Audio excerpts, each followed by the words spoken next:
We started in 2007 with sort of a post-mortem on PlayStation 3, what worked and what hadn't worked. By 2008, I know that seems like a long time ago, but by 2008 we were already in very heavy design work for PlayStation 4.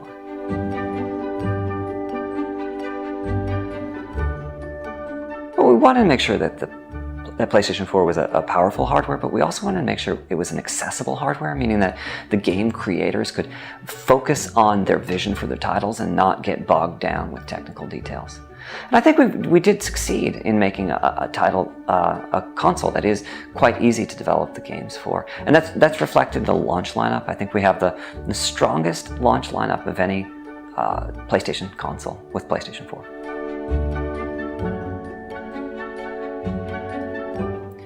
I can't call out the teams by name that were particularly helpful, but they were the teams that were the most outspoken. Adam Boyes talks about tea and crumpets, and that's his term for when you're having a meeting and everybody's being oh so very polite. And those meetings are pretty much useless if you're trying to get feedback, because you don't want to hear how happy people are that you're coming and visiting. You want their criticisms of your work. You want to hear what it is you need to do to make the console more suited for their needs. I'm very excited that the hardware is indeed very accessible to the developers. Because it's got a familiar architecture, we're now seeing a whole bunch of indie titles coming over from the PC world, which if it had been something much more complex to deal with, I don't think we'd be seeing. The origin of having both roles is I had a conversation with Akira Sato, who was chairman of Sony Computer Entertainment at the time, about whether or not I should even continue making games. And his advice was a lot of my long-term value to the organization was because I was making games, and if at all possible, I should keep doing so. Well, certainly it was a lot easier to make Knack than it would have been on other platforms. I think we saved about a year from our development as a result of doing it for PlayStation 4. As for what specifically is next-gen about the title, the character is based on a 5,000 object physics simulation. I'd say that's probably the most PS4-focused feature in the game. So when we started making Knack, the idea was that the character would be an effect. We wanted to have something that would be truly international. And I'd noticed through working on Crash and Ratchet and Jak and Spyro that when a character is made, it tends to have that feeling of the country where it came from.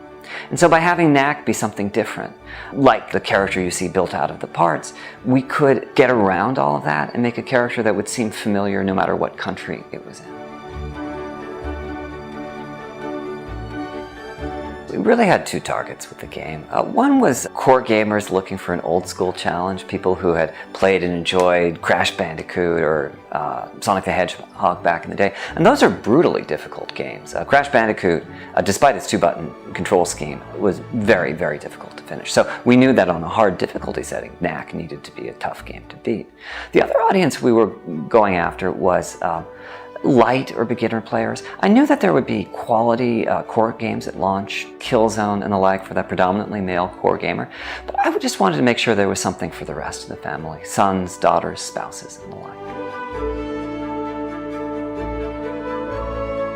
As a gamer, I have a weakness for JRPGs. Recently though, I've been going through the back catalog of the smaller titles. I was playing Limbo, and alternating that with big stuff. Right now I'm about 3 hours into The Last of Us.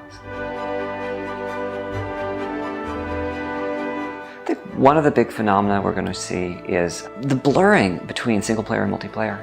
We saw a lot of this at the Ubisoft press conference, games where you'd be playing solo and then suddenly you'd be playing co-op and then you go back to playing solo again.